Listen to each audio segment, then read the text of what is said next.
If you're anything like me, you know what it feels like to just let your brain kind of control the show, run the show, and just go down these rabbit holes. Something I never knew growing up, and I don't know if you did either, is that we don't have to let our brains do that. We can control them. We can, or at least slow them down, manage them to an extent, right? We are going to have thoughts that we can't control sometimes, but just manage it. And really what it comes down to, what was so powerful for me along my healing journey and just life, is that we don't have to actually believe every thought we have. That was huge. That was a big deal for me. I used to just, whatever thought, typically negative, I'm typically referring to the negative thoughts that would come in my head, and I just believed them. I just thought they had to be true, or I didn't know any different. I didn't know that we could choose something different. Okay, so this is important because when you want more of the type of life, right? You want to create a better life, or you want to heal more. You want to have more peace. You want to find a relationship. You want whatever it is that you want.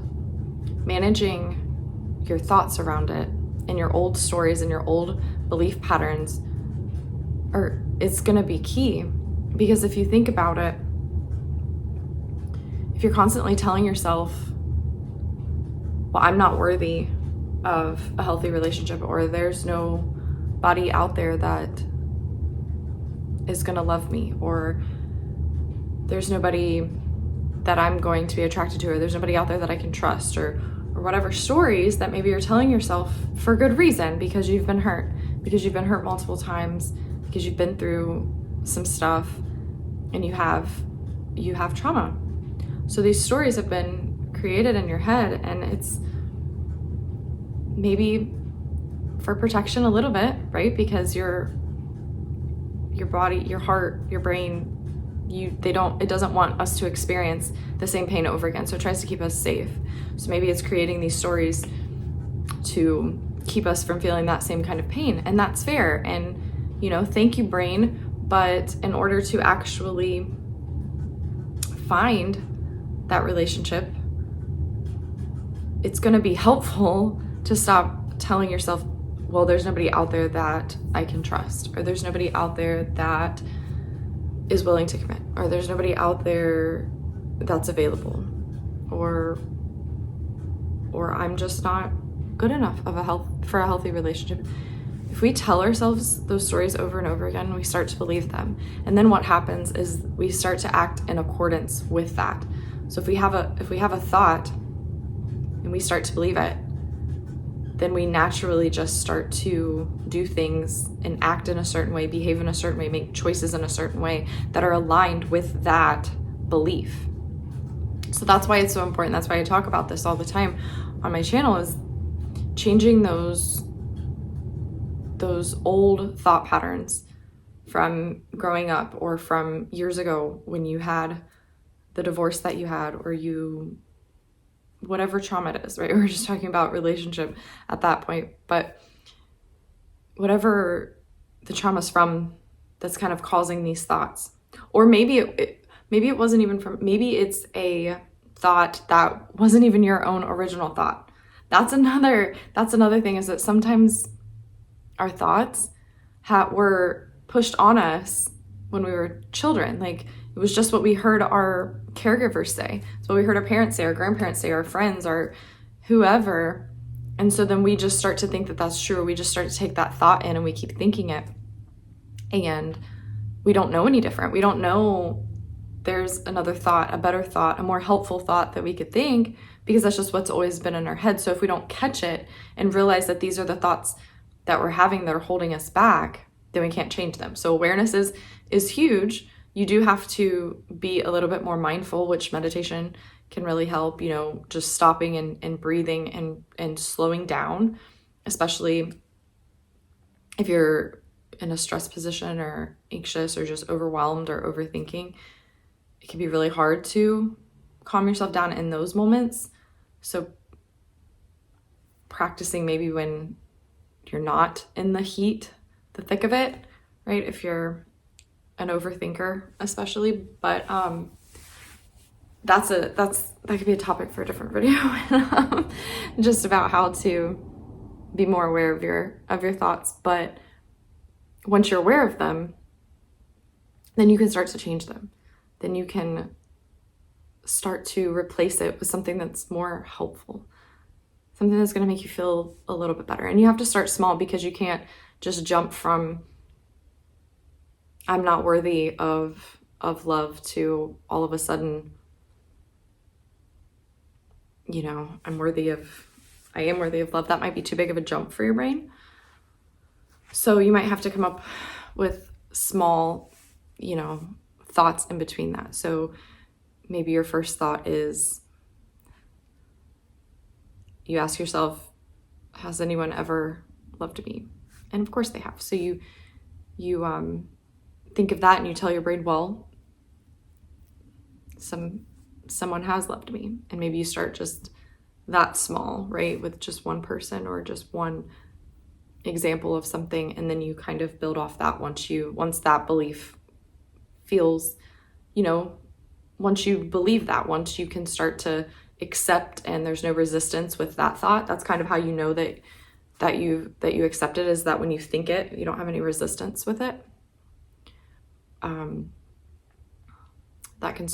That can really just start to kind of replace and build to where you want to go. So you want to know the thought that you want to have, right? Because if you want to, for the sake of the video of relationships, if you want to find your person, your partner, your soulmate, but you're thinking that you're not worthy of any kind of love, then it's going to be really difficult to open yourself up or to even put yourself out there if you're constantly telling yourself that you're going to behave in different ways. You're probably not going to go out and meet people, or if you do, you're going to sabotage it because you don't really feel on the inside that you're actually worthy of it, right? So all of these things that we do, and it's not necessarily on a conscious level, right? It can be subconsciously, but it still kind of happens because we, as humans, we tend to act in accordance to our beliefs.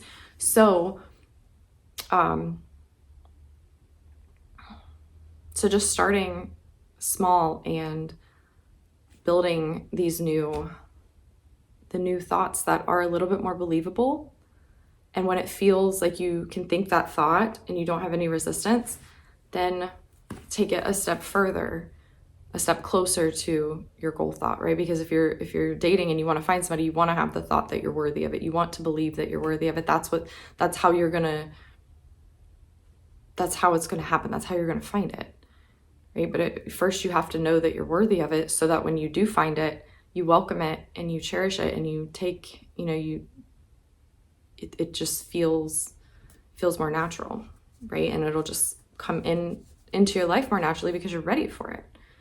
If you're thinking you're not worthy of it, then you're not ready for it, and the universe might not give it to you yet. Might just be that simple. And it's simple but not easy, of course.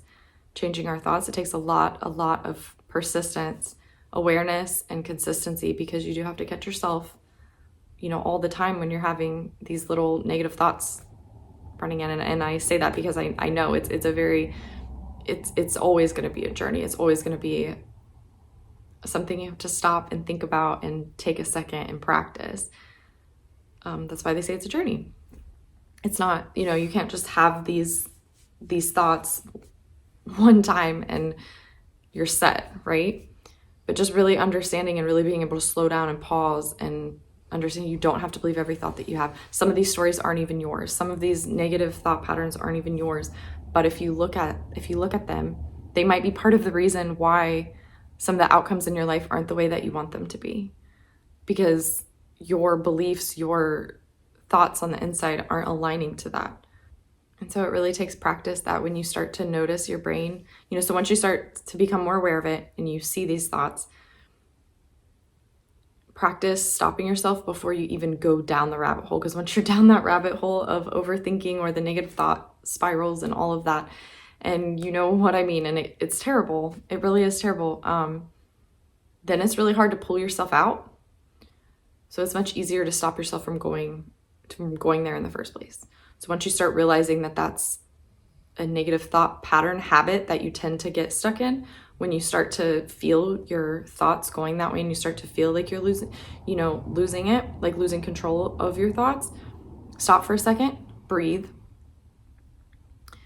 and ask, this is what I do. And I ask myself, is this helpful right now? More than likely the answer is no. So then I say, okay, what would be, what is something helpful or productive to either do or think to kind of stop at that moment, right? To kind of stop that going down the rabbit hole. And it works pretty well. I mean, you might have to, you might do that this minute, and 5 minutes later, you might have to ask yourself the same thing. You might have to be a little bit more consistent with it until you get until your brain gets kind of used to changing the story and not automatically just taking over and running with it, right? Like you're more in control.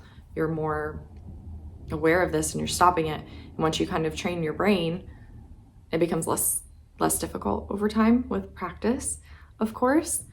But I will say that for me, especially, and women might be able to relate to this, it can be harder certain times for us. Like I know for me, certain time of the month, it is a lot harder when our hormones are a little bit, doing what they're doing, our hormones are off. It can affect my ability to control my thoughts sometimes. So I'm aware of that. So when I know that that's the time, I have to put in a little bit more effort to kind of manage my mind then. Or I might, if, of course, let yourself feel the feelings too. If you're feeling a lot of sadness, let yourself feel the sadness, because if you're resisting emotions, if it's emotions that are coming up, let yourself feel it, of course, because the more you resist something, the more it's going to keep pushing and pushing and pushing. So let yourself feel it, but you might have to work a little bit harder at certain times. Or like for anybody, if you're sleep deprived, I know that's something too. It can be harder to manage our mind when we're sleep deprived, or if we are just overall too, stressed with a bunch of different things. And sometimes we kind of have to be a little bit aware if we're not taking care of ourselves, maybe, if we're not moving our bodies enough, exercising enough, eating well enough, that type of thing can all affect, our mental health and our moods and that type of thing. So that can make it a little bit harder as well. I mean, sometimes we have to look at the whole picture. But really just knowing ourselves, right? It's really about knowing ourselves and knowing when certain things are a little bit harder for us and kind of being a little bit more prepared. And that takes practice and that will come with time. But I just wanted to kind of throw that in there because I think it's important to note that you will have the times where you feel stronger with it and more confident. And then something's just going to kind of come in and, knock you down. And it could be something, and if you start to pay attention to when that happens more, you might be able to help reduce that some by being a little bit more prepared, by making sure you're getting sleep, ladies being ready more for that time of the month. And maybe that means more self-care or more exercise or more having, people around you to talk to, or whatever that looks like, whatever self-care. Or it might be that we need to move our bodies more, get some of that energy through distraction, right? Just finding the little tips, whatever it is that works for us. And then that's really self-loving, and that's really self-care. It's really taking care of yourself and not letting your brain just believe every thought that it thinks and then working against you when you're trying to meet certain goals in life, or find a partner, or find that job, or whatever it is, right? But just awareness, and then consistency, being persistent. You have to pretty much, every time you start to feel your brain just kind of taking you down that rabbit hole, just kind of pull it back in, and you have to do that very consistently as you can. You're not going to be able to do it every time, and that's fine. And then don't beat yourself up for that, of course, but just practice every time. It does take practice. It does take mindfulness, but it gets easier and more manageable, and it just feels much better when you're putting more positive thoughts and looking at things from a more healthy perspective than all the negative thought patterns maybe that we learned growing up, or that we've learned through our trauma that are holding us back. I mean, it just feels better. You'll know what I mean when you start to change some of these thoughts. You'll just feel more calm and peaceful on the inside, and it'll just feel better. And then remember that thought, right? Remember that when your brain starts to go back to its old patterns, okay? And just kind of practice replacing those. And over time, when you start to believe you're worthy, and it'll just bring a little bit more confidence, and you'll notice that your behaviors change a little bit, how you relate to other people change, the things that you do will start to fit more into the aligned, in more of alignment with your goals and what you want and who you want to be. And it can be really powerful. Just that one little simple thing that we can choose. We can choose the thoughts that we have. We don't have to believe just everything that we've always been taught to believe, or everything that we've always thought. Okay? So ask yourself what feels good. Take the baby steps. The baby little beliefs changes, because it is kind of hard. It's very hard to just do it drastically, so just start small with changing them, and just practice. It's all just practice. Okay. Well, I hope this helped. I hope you guys have a great rest of your day, and I'll talk to you next time.